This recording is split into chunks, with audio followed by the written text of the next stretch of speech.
লাগলো এই চাইনিজ কচুরিটা নিশ্চয়ই কমেন্টে জানাবেন। ভালো করে দেখে নিন, টমেটো সস দিয়েও খাওয়া যাবে বা এমনিও খাওয়া যাবে। তো আমি খেয়ে দেখছি।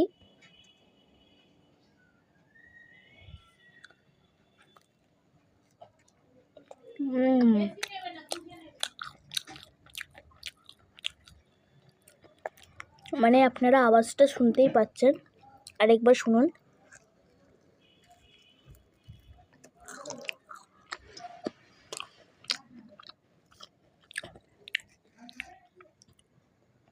তো দেখতে পারলেন বেশ ভালোই খেতে, এটা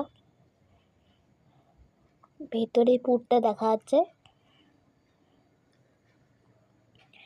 তো আমার তো খুব ভালো লেগেছে, আপনাদের কেমন লাগলো নিশ্চয়ই কমেন্টে জানাবেন।